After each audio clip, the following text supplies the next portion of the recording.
coûte mais loolu boo bëggee jubanti. faaw nga jaar lu dëng. li ñuy jubanti. donc il faut que sénégalais yi xam ne il faut que ñu. rétablir les choses léegi président Diomaye ak Ousmane Sonko premier ministre nan la ñuy def ak Azalaï loolu laaj la. ñoom lu seen yoon ci Azalaï. Azalaï mi nga xam te ni daanaka mi nga sa géej daanaka. waaw léegi dama lay jox information boo xam ne les sénégalais peuvent le vérifier. oui.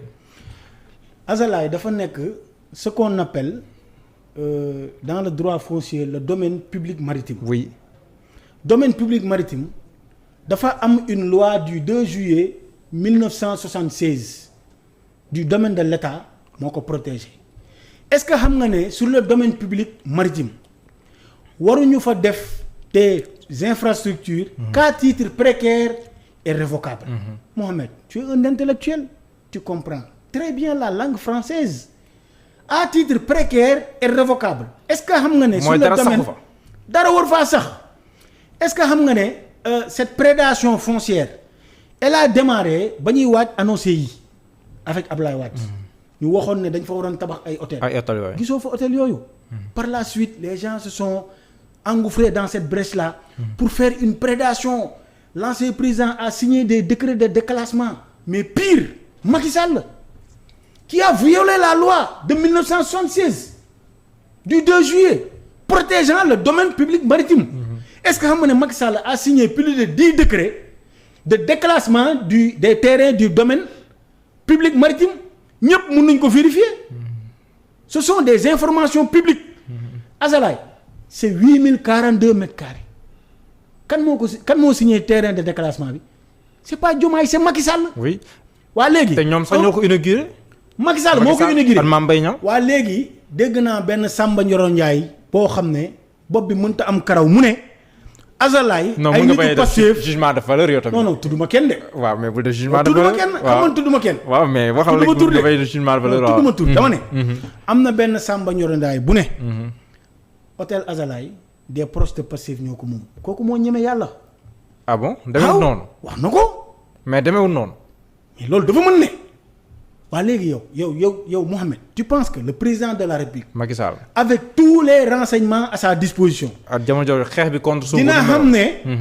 un promoteur. tabax hôtel Côte d'Ivoire tabax ko Afrique du Sud tabax ko Mali.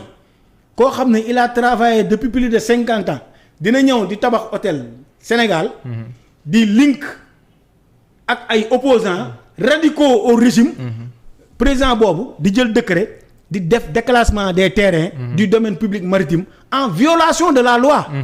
yaa ngi dégg. du domaine de l'État. jox ko ci wujjam boo xam ne day jàppale ay opposants.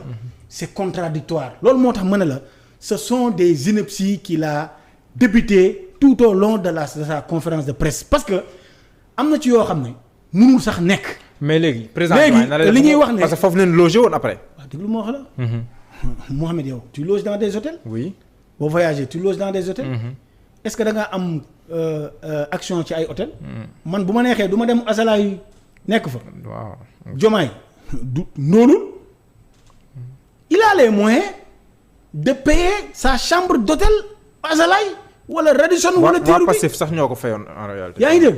waaye léegi nit ñi xam nga tamit bu nekkee. mais li mu wax mooy yàlla dalaa nattu peut-être nga ndóol amoo loo fayee hôtel boo gisee kuy fay hôtel da nga koy iñaan am na ci yoo xam ne Mohamed iñaan lay nuroo quoi gars yi nañ bàyyi di iñaan gis nga président de la République Bassirou Diomaye Faye boo koy opposé wu da nga koy opposé wu avec des arguments crédibles dans sa gestion mais doo ko opposé wu.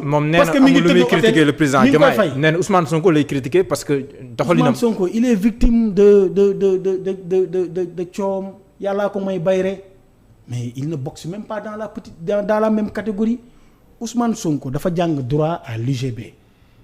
kenn bokkum jàng droit. Mohamed tuubal li ngay wax.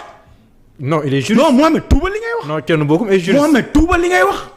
Thierno Bocoum man Lass Badiane maa la wax ne la du la génneel benn diplôme bu koy prévaloir le titre de juriste jàng ko.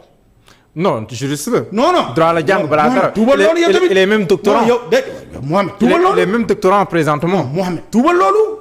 yow nit ñi dañ laa nawloo dañ laa jox cër. tu es crédible gis nga sa crédibilité moo tax ñu jox xar bi la parmi les jeunes reporters parce que am na ci loo xam ne xëy na xamoo ko dañ laa xool ba xam ne musoo sàcc musoo trian musoo luubal musoo dugg ci li ñuy tere musoo tux si ne bar ba pare professionnel nga dans le métier de journalisme ñu jël la boole la ak les journalistes yi war a interviewer le président am na ci ñoo xam ne même les petits reporters qui s'en étaient offusqués par jalousie. parce que yow yaa dem mais moom doctorant la c'est waaye yow jàng waaye yow amul diplôme bi nga naan ma mooy tuubal loolu Ousmane Sonko dafa am des diplômes certifiés connus et reconnus c'est un inspecteur des impôts et domaines. dans la coalition Diomaye non Thierno il est juriste avant tout dama lay wax Mohamed bu tayee nga ne communicant nga après nga jékki-jékki xam nga nous sommes dans un pays de faussaires. dëkk bi yow da ngay jékki-jékki rek gis benn Samba Ndior Ndaye mu ne journaliste la te amul benn diplôme journaliste nga jékki-jékki kenn mu ne la je suis consultant en affaires criminelles da ngay jékki-jékki ñu la consultant en affaires pénitentiaires mais dëkk bi il faut qu'on remette de l'ordre dafa am ay ordre des huissiers dafa am. waaw ordre des avocats am. ordre national des experts am. mais yow da ngay jékki-jékki yow da ngay jékki-jékki gis benn Samba Ndiaye mu ne la expert. alors que expert dafa am ordre bu koy joxe. dafa am ordre comme Ousmane Sonko. c'est un expert dafa prêter serment dafa prêter serment. Ousmane Sonko dafa am métier. am profession nekk nandite mais ces gens là nga xam ne seen jàng bënnul. là je viens de voir son autobiographie. lii le président Thierno Bocoum est doctorant gis nga en droit international et en relations internationales. Fan? Il est diplômé du centre d'études diplomatiques et stratégiques CDS Paris. C'est pas vrai. Organisme doté d'un statut consultatif auprès du Conseil économique social des Nations Unies où il sortit major de sa promotion avec la mention très honorable. am na ñu mën a fenn. Non, mais il est titulaire d'un master en droit des affaires internationales, en sciences de gestion, d'un diplôme de droit de pratique parlementaire et un diplôme d'études supérieures en communication. Parlementaire. Parce qu'il a été parlementaire. Non, déglu rek gis nga il a été auteur de plusieurs articles yooyu yëpp tamit fu mu toll nii mooy l'essentiel li ma doon wax ne que c'est un juriste. Donc léegi mais loolu c'est juste pour préciser. non dama lay wax mais sax dafa noonu dama lay wax ne la. li mu wax ni yëpp du génnee diplôme bu koy attesté te gis nga moom mu toogee télé wax ko man ma porté ko plainte pour usurpation de titre. mais yow foo teg xam nga fi non yow tamit est-ce que mën man dama am dalil xam nga man. yow est-ce que mën la porter plainte pour diffamation. loolu laa bëgg nag. parce que nit ku la ne man am naa diplôme yi. dama lay wax ne la man nag loolu laa bëgg nag. nga ne ko amoo ko. man damaa bëgg. ba pare bu su la xee yàq def diffamation la. man damaa bëgg. moom bu ñemee. waaw li ma wax. bu nekkee amul. na ma woo ci yoon. man j'ai des preuves qui attestent de sa fausseté. Thierno Bocoum j'ai des preuves qui attestent qu'il est de mauvaise foi. nous sommes dans une république dañoo nekk ci dëkk. man ni ma def ba am ay informations RTS am ko LONASE am ko au port am ko au coude man je te donne des chiffres exacts. loo xam ne même les grands journalistes investigateurs mënuñu ko. mais là tout à l'heure da nga lancé benn accusation bu assez grave. mooy lan nga ne il est financé par je ne sais pas qui. lan lay liggéey tu connais son job fan lay liggéey xam nga ko à part parlementaire est-ce que mus nga ko gis mu liggéey fenn xam nga ko. non man nekkuma fii di lañ bëgg. exactement par exemple yow Laas man dama lay wax. yow Laas par exemple yow Laas xam naa ne yaa ngi liggéey. waaw mais mënu ma ne par exemple Laas lii lay liggéey. man maa ngi non yow xam nga samay entreprise xam nga ne. non je veux dire mais maa moom Laas production maa moom groupe Touba Njurul. waaw loolu xam nga xaw ma ko. yaa ngi dégg waaw Touba Njurul xam nga xaw ma ko. maa moom groupe Mediapart. waaw xam nga ne actionnaire laa ci société. civile immobilière léegi xam nga xaw ma ko woon. def ma publicité. waaw yaa ngi def publicité kay dama lay expliquer rek. mais dama la ko wax ne man xam nga xaw ma ko woon. waaw mais ñi ma léegi kon ni ma ko xamulee si yow. ñëpp xam nañ ne man secteur privé CDS conseil des entreprises du Sénégal Babacar Diagne mooy suñu président. man CDS laa bokk. léegi man Laas secteur privé léegi Laas. xam nga ne dama am loo xam xam nga lii man xaw ma ko woon. waaw léegi ni ma ko umpalee si yow. amaana noonu laa ko umpalee si yenn umpale yoo xam ne am na yow nag man xam naa ne. il est de mauvaise foi li muy wax ni Paris man Paris laa jàngee étude Paris laa jàngee fa laa amee sama deuxième master après ESP deuxième master am fa MBA en management de projet gis nga gars yi nekk ci réew bi di wax ne dañoo am ay master pareeg yooyu waxuñu dëgg de nañu bàyyi nit da ngay modeste boo amul diplôme doctorat da ngay naan. defoo sa thèse il est doctorant. waaye dama la wax doctorant waxul docteur de doctorant. man am na fi ñoo xam ne dañ doon wax ne dañ leen doon wooyee professeur. ma taxaw fi ne duñu professeur. et l'histoire m'a donné raison man bu may wax dama j'ai des preuves tangibles nit bu nee docteur nga te soutenir au thèse. non doctorant waxuma la moom. je parle dans le cadre général. te gis nga usurpation de titre boobu noonu yow est-ce que xam nga ne élection locale de 2022. man porté woon naa plainte la liste de Benno Bokk Yaakaar à Grand Yoff. pour lan. pour faux usage de faux et usurpation de titre. c'est kan. yóbbu ko cour d'appel. c'est kan. parce que seen liste bi. daf ci am ñoo xam ne. dañoo bind ne expert lañ. man ma dem ordre des experts. yaa ngi koy fàttaliku. waaw loolu mais expert moom. ma ordre des experts moom mooy wax kan mooy expert. loolu am na ci ñoo xam ne ñu ne inspecteur de l'éducation lañ.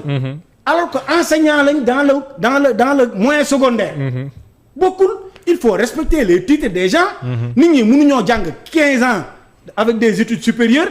ba pare ñuy ñëw. Samba Ndioro Ndiaye benn majos bu jóg. mais doctorant nga professeur nga. mais boo doon travail sa thèse par exemple. il faut respecter. non je il faut respecter les titres de journaliste. non je yow mii déglu ma non je yow da ngaa jàng nekk journaliste. d'accord tu es un journaliste certifié. mais las connu et reconnu. las léegi les diffuseurs là pourquoi on les appelle journalistes. mais média bi da ngeen ko war a xeex. loolu les professeurs d'université les professeurs d'université. n'importe qui n'est pas professeur c'est vrai. professeur d'université. waruñoo nangu. ñuy wax Lass Badiane professeur d'université. wala professeur te du professeur. mais Lass est-ce que mën nga d'accord les docteurs foofu laay terminer les docteurs. waaw les docteurs. qui ont eu le titre de docteur. waaw soutenir seen thèse. def des travaux de recherche. waaw yaa ngi dégg. ba ñu jox leen les titres de docteur avec mention très honorable. donc ñooñu waruñoo nangu ay maajoos ay kalabante ñëw taxaw ne ñoom docteur lañ. parce que il y va de la crédibilité. d'accord de leur profession. les mêmes préciser deux choses. yow boo doon travail xam nga yaa ngi koy wax pour nga soutenir sa thèse ce sont des années de recherche yooyu def. mais période bi nga koy def jamono jooju yaa ngi liggéey pour soutenir sa thèse mais jamono jooju dal lay woowee doctorant léegi boo demee ba soutenir ko nag. devant un jury après nag ñu nangul la ko. bi defal la mention bu mu ti doon. après nag foofu noonu ngay nekk docteur d'accord ak man. léegi boo waree. moo tax foofu docteur mais beneen man kenn boobu je l'ai vu à plusieurs reprises si ay bureau muy liggéey ñu koy jël vidéo yenn saa mu koy kii donc précision mais léegi li ma bëgg a laaj yow sànq da nga insinué tam loo faaw ñu leeral sur ce plateau da nga ne il est financé pour génn di wax. xam nga léegi ki laa financé ak à quelle fin. financement mi ngi déparé depuis ba mu nekkutulee député. amul ay revenus il est de parcelle c'est un soutien caché de Amadou Ba ancien candidat à la présidentielle du Sénégal gis nga jafe-jafe yi mu amoon avec sa formation politique d'alors réew mi foofu la jóge gis nga ñun ci dëkk bi lañ jóge ci dëkk bi lañ dëkk bi nit ñi dañuy waxtaan ñi baax ñi dañuy waxtaan naankatu sàngara yi ñooy bokk jotaay tuxkatu yàmbaay ñooy bokk jotaay ñun ñi nga xam ne defar réew mi yorin bu ñoŋ moo ñu yor dañuy waxtaan suñu biir dëkk bi ñëpp ay waxtaan donc li fi xew xam nañ ko nee naa la ñun nous ne sommes pas des poules mouillées. mais en 2019 Idrissa Seck le soutenir na. dama lay expliquer waaw expliquer ma waaw li xew. mooy ñun nous avons le courage de nos idées et de nos actions képp ku bokk Pastef wala nga bokk coalition Diomaye li ngay def da nga koo ñeme. tu as fait un choix assumé devant le peuple sénégalais. moom ceenu bokk fa la bokk. mouvement Agir la jiite. waaw non fa la bokk avant après élection yi. bu doon xool fu muy taxawee. opposition au pouvoir. opposition à l'opposition nangam ak nangam.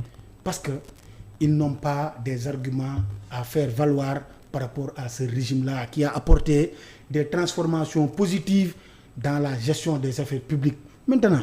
xam nga moom c'est juste une parenthèse. non parce que financement bi leeral goo ko de. li ma lay wax c'est un soutien caché de l'ancien candidat Amadou Ba mu yàgg koo jox morning man li ma lay wax Lass Badiane je parle dans un média connu et reconnu à travers le monde.